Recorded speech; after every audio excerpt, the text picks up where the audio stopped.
The biblical name for this month is Tevet. In Esther, we see the month mentioned, the 10th month, the month of Tevet, in Esther 2:16. The 10th month, then, is the month of Tevet.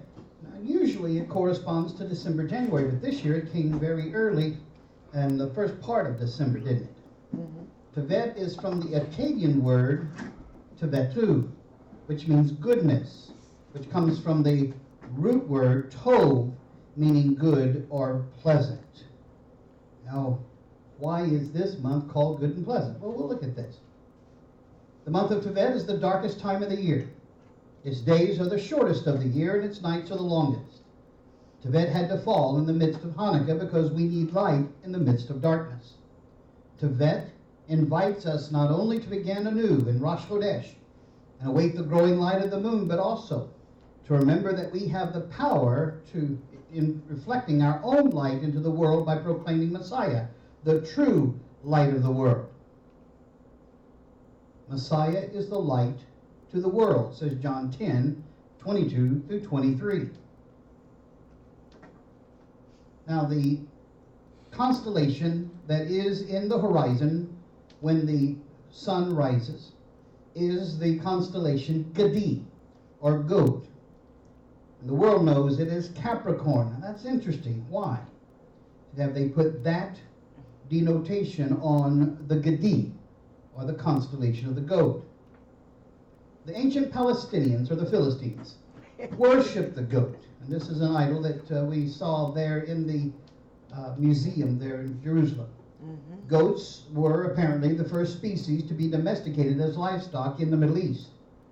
This region was also the cradle of the first civilization. Goats had a strong impact on all phases of their life. The importance of this small but useful animal for the ancient people was also the reason for it being acknowledged as a holy entity for worship at the side of gods and for its recognition in myths and legends. Here we see Hammurabi, who was a contemporary of Abraham and Lot, worshiping the Shamash, or the sun god, in the form of Azazel, the god of Mendes, or Baphomet. Idolatry was then a common practice throughout ancient Canaan. One of those gods was the he-goat, Asima, of the Amalekites. And this type of worship was nearly always originated from the goat's increased sex drive. One male goat was capable of fertilizing 150 females.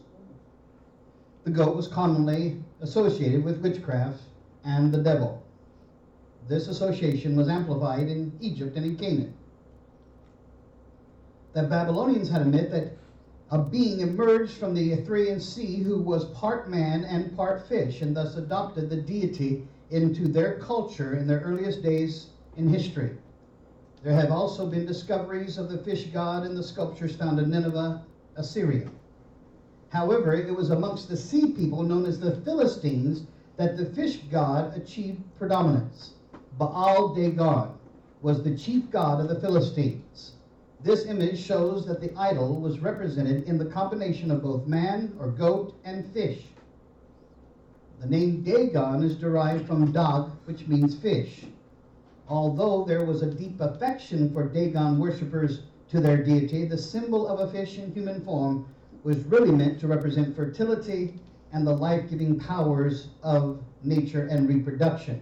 So that's where the image of Capricorn comes from. As the books of Joshua and Judges remind us, the Palestinians always opposed Yahweh, the Elohim of Israel. They were trying to extinguish the light that accompanied Israel.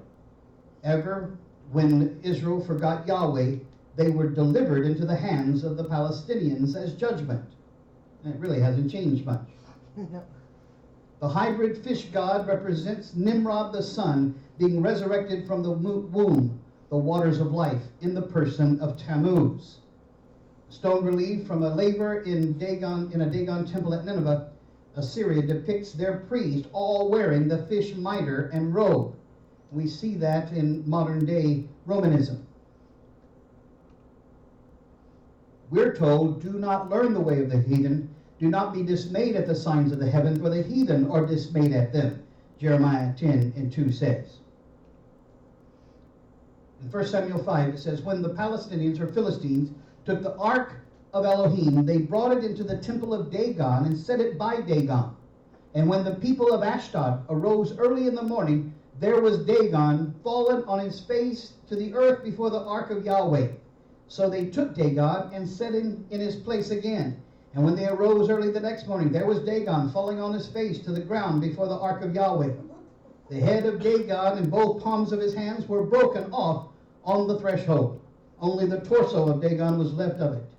Therefore neither the priest of Dagon nor any who come into Dagon's house tread on the threshold of Dagon in Ashdod to this day. 1 Samuel 5, 2-5. Samson gave his Palestinian wife a goat as a gift, symbolically attempting to purify the negative influence of the Philistine at its root. But you can't purify nor appease the Palestinians. Amen. Samson took a young goat and went to visit his wife. He said, I'm going to my wife's room, but her father would not let me go in. I was so sure you thoroughly hated her, he said, that I gave her to your friend. Isn't her younger sister more attractive? Take her instead. And Samson said to them, this time I have a right to get even with the Philistines, and I will really harm them. Judges 15, 1-3. To have salvation, the Palestinians must cease being what they are and become Israelites. You Gentiles worship what you do not know. We worship what we do know. For salvation is from the Jews. Yet a time is coming and now has come when the true worshipers will worship the Father in spirit and in truth. For they are the kind of worshipers the Father seeks. John 4, 22-23.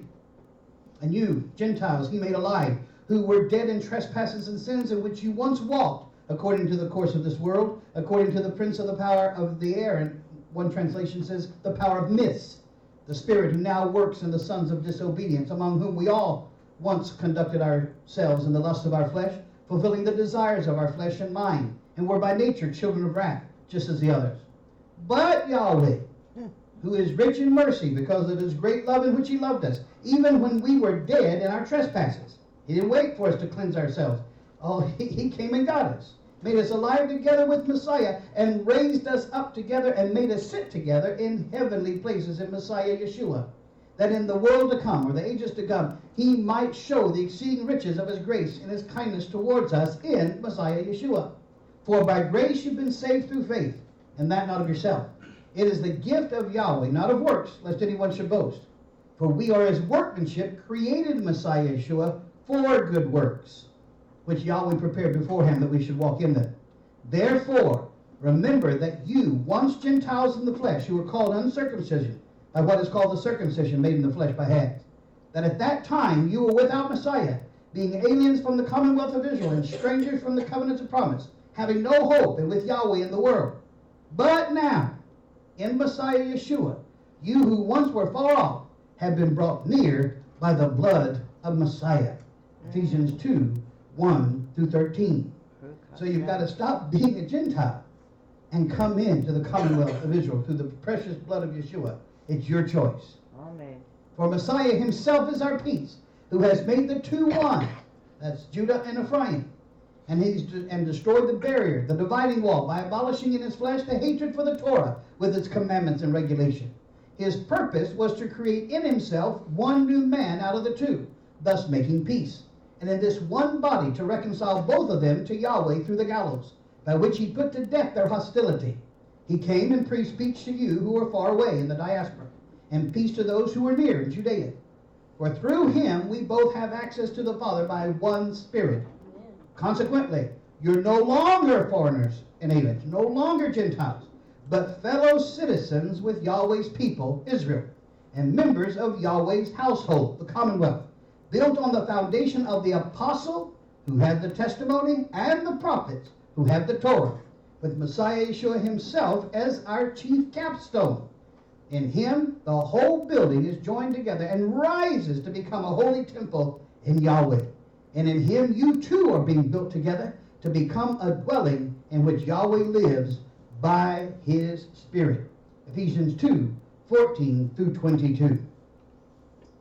So, Tevet. It's also known as the month of grief. Why? Let's look at that. On the first of Tevet, King Jeconiah, ruler of Yehudah, was exiled together with the sages and the nobility, members of the royal family of Jerusalem. Jeconiah was 18 years old when he became king, and he reigned in Jerusalem for 3 months. His mother's name was Nehushta, daughter of Anathan. She was from Jerusalem. He did evil in the eyes of Yahweh, just as his fathers had done. At that time, the offers of Nebuchadnezzar, king of Babylon, advanced on Jerusalem and laid siege to it. And Nebuchadnezzar himself came up to the city while his officers were besieging it. Jeconiah, king of Judah, his mother, his attendants, his nobles, and his officials all surrendered to him. In the 8th year of the reign of the king of Babylon, he took Jeconiah prisoner, as Yahweh had declared. Nebuchadnezzar removed all the treasures from the temple of Yahweh and from the royal palace, and took away all the gold articles that Solomon, king of Israel, had made for the temple of Yahweh. He carried into exile all Jerusalem, all the officers, the fighting men, all the craftsmen and artisans, a total of 10,000. Only the poorest people of the land were left. Nebuchadnezzar took Jeconiah captive to Babylon. He also took from Jerusalem to Babylon the king's mother, his wives, his officials, and the leading men of the land. The king of Babylon also deported to Babylon the entire force of 7,000 fighting men, strong and fit for war, and 1,000 craftsmen and artisans.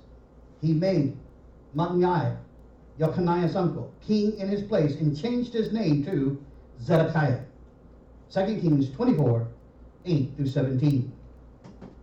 On the 8th of Tevet, about the year 423 BCE, King Ptolemy once gathered 72 elders. He placed them in 72 chambers, each of them in separate ones, without revealing to them why they were summoned. He entered each one's room and said, "Write for me the Torah of Moshe, your teacher." And Yahweh put it in their heart of each one to translate identically as all others did. It says tract date, Megillah 9. On the 8th of Tevet, the Torah was rendered into Greek during the days of King Ptolemy, and darkness descended upon the world for 3 days. What may the matter be likened? To a lion captured and imprisoned. Before his imprisonment, all feared him and fled from his presence. Then all came to gaze at him and said, "Where is this one's strength?" Says the Megillah Ta'anit. Have you ever gone to a zoo and saw the majestic lion in a cage? It's so sad. The king of the jungle in a prison. Where he once roamed the jungle, he now is confined. That's what happened when the Torah is taken out of its environment, Hebrew, and combined into another language. The radiance of the Torah, which shines through the sentences, the words, the letters, the holy tongue, was shuttered into a closed room, its light constricted. The Torah was given to Israel in the holy tongue. Each word, each combination of words, every letter is like a door that opens up to a myriad of glorified insights. However accurate a translation may be, the Torah's fathomless depths, its mystical secrets, become nearsighted and lost in the culture of the translation. On the 9th of Tevet, both Ezra the scribe and Nehemiah died, two of our greatest leaders who faithfully led Israel during the return from the Babylonian captivity. This occurred in approximately the year 353 BCE. It is said that the eyes of all Israel were clouded by their death. For the loss of these great leaders was a tremendous blow, and Ezra's stature in particular was so great that it is said of him that had the Torah not been given to Israel through Moses, it would have been given to Israel through Ezra. It was Ezra that formed the rabbinical system and codified the Tanakh and ordered the building of the Beit HaMikdash, the house of study of the synagogue. In every village of Israel, Ezra made the Torah accessible to all the people. When his light went out on the 9th of Tevet, the world became just a little darker, and the Torah a little more constrained and confined. On the 10th of Tevet, the 10th day of the 10th month, the 10th shall be called holy for Elohim, says Leviticus 27:32. Nebuchadnezzar, king of Babylonia, laid siege to Jerusalem. The imposition of this vice-like siege occurred in approximately the year 589 BCE. In the 9th year, the 10th month, on the 10th day, the word of Yahweh came to me, "Son of man, record this date, this very date, because the king of Babylon has laid siege to Jerusalem this very day." Ezekiel 24, 1 through 2.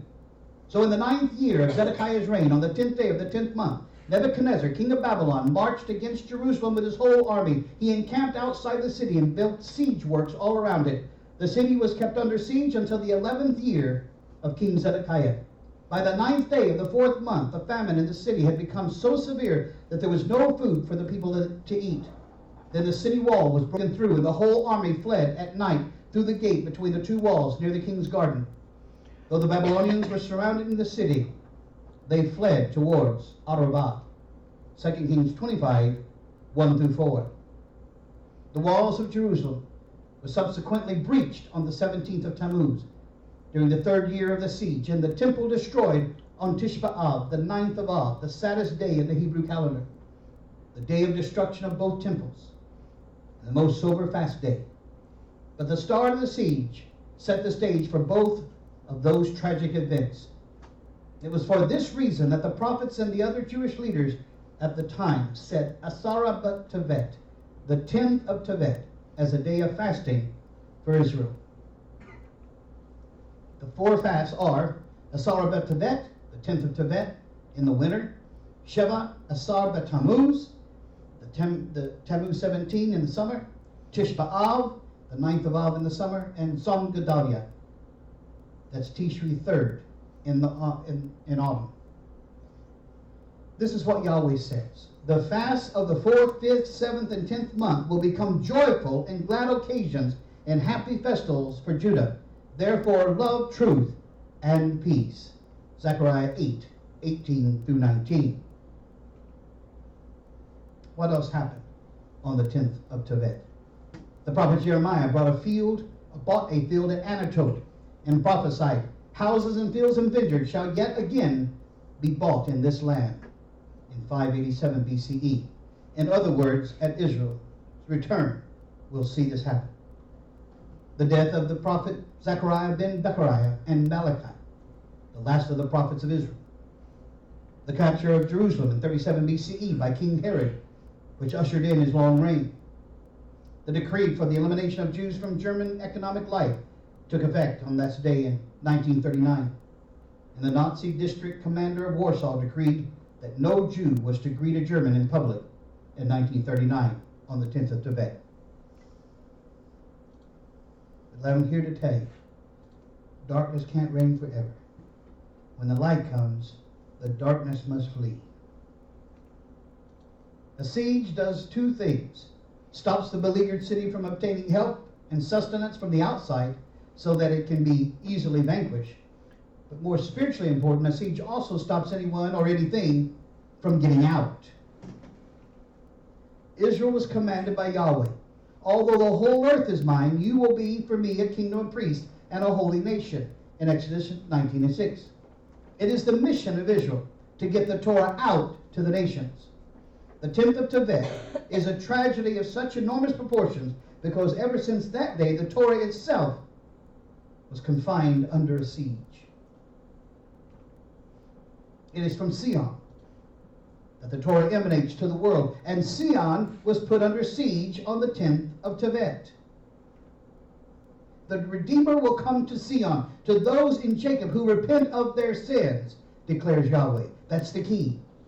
As for me, this is my covenant with them, says Yahweh. My spirit who is on you and my words that I put in your mouth will not depart from your mouth, or from the mouths of your children, or from the mouths of their descendants, this time on and forever, says Yahweh.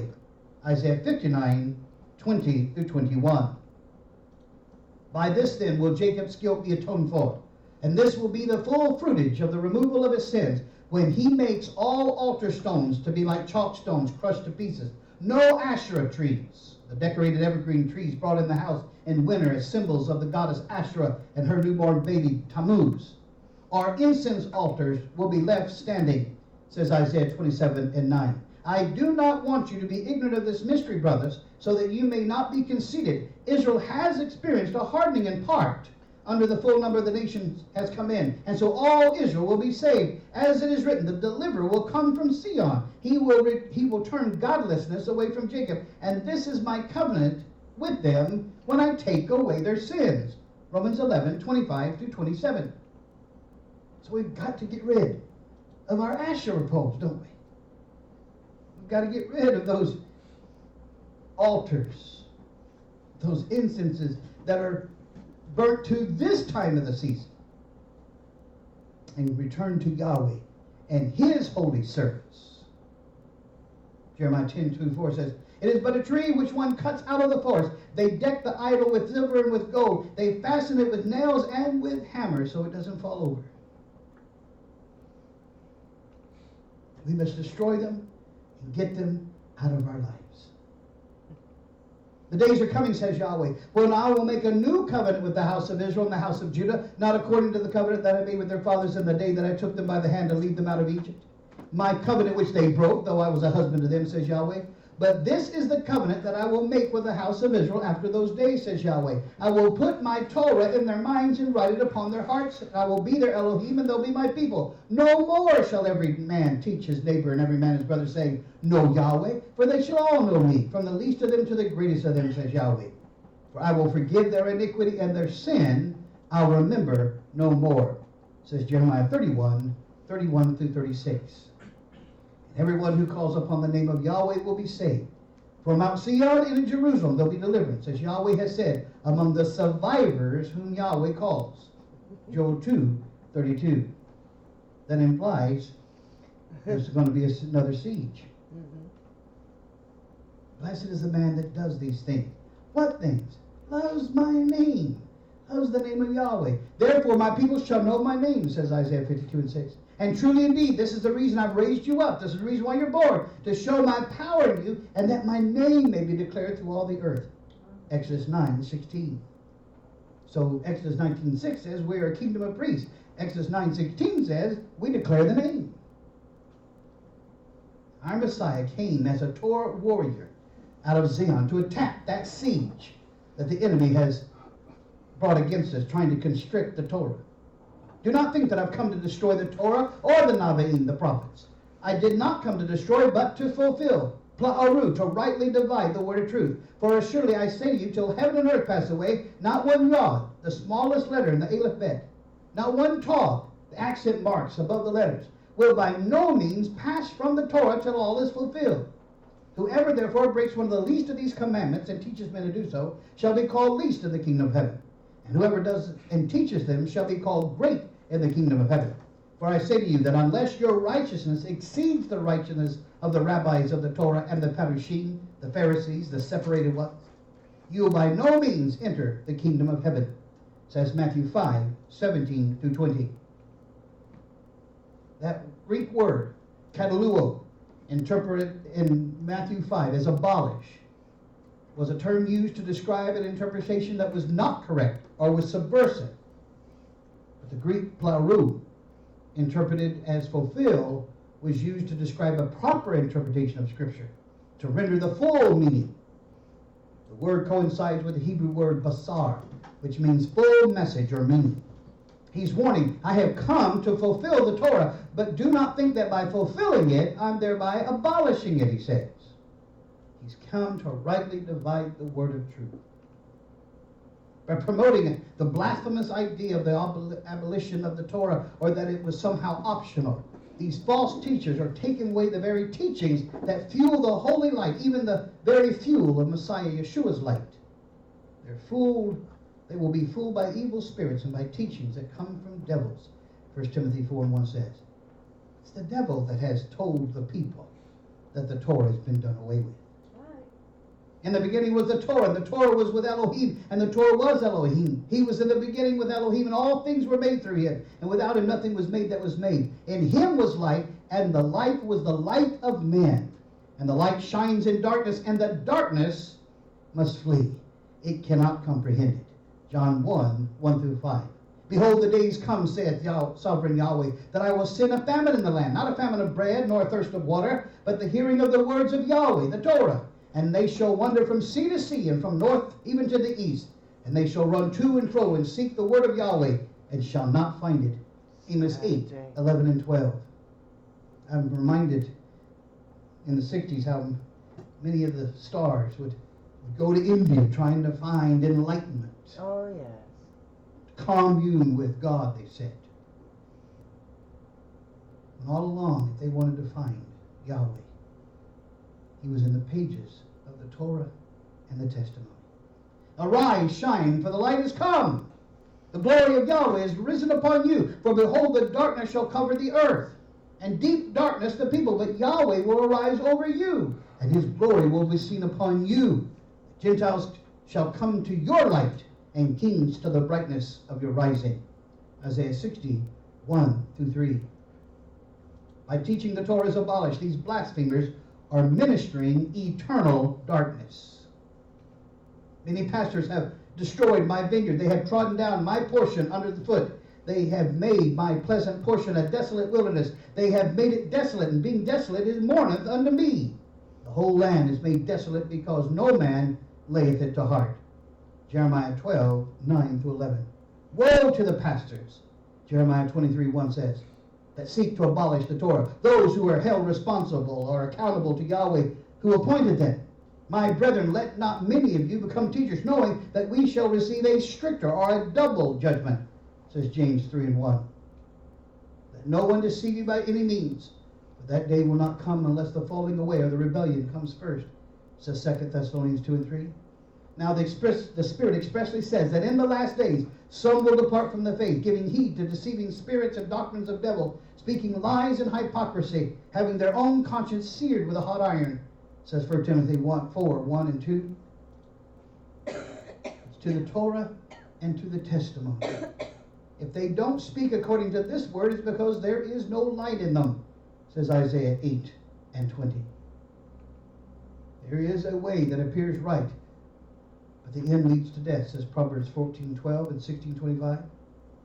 Yeshua answered, I am the way, the truth, and the life. No one comes to the Father except through me. If you really knew me, you would know my Father as well. From now on, you do know him and have seen him.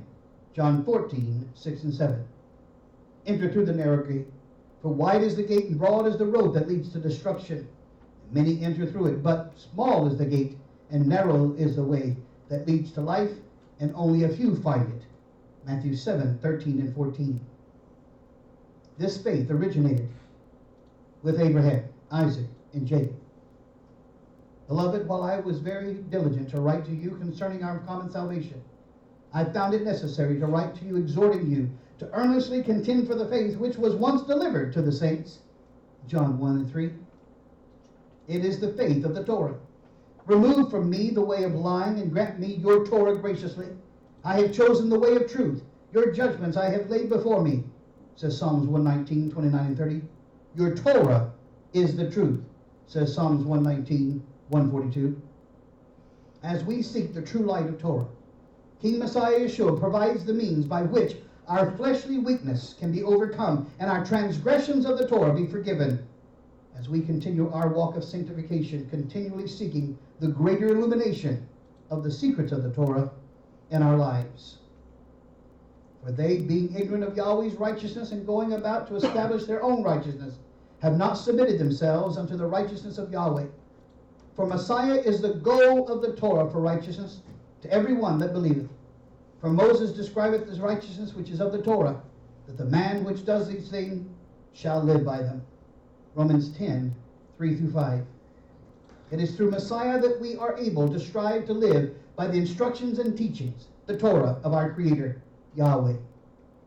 Arise and shine, for your light has come. The Messiah has come. The glory of Yahweh is risen upon you. For behold, the darkness shall cover the earth, the lack of Torah, and deep darkness, spiritual shame, the people. But Yahweh will rise over you, and his glory will be seen upon you. The Gentiles shall come to your light. Isaiah 60:1-3 says. It is through the Torah that Messiah is revealed. In Messiah's own words, he upholds the Torah. It is through us that Messiah is revealed to the nations. How then shall they call upon him whom they not believed?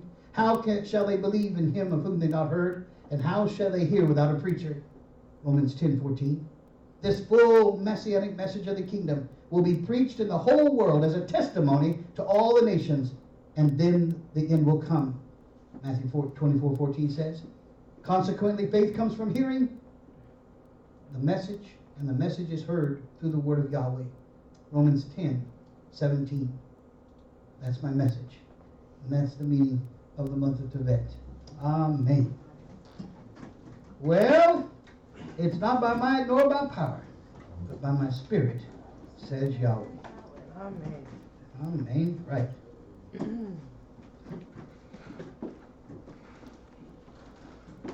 I would give you the lesson, but I kind of got wine on it. Got wine on it? Here. Yeah, it says, Oh, mercy. we'll have to dry it out.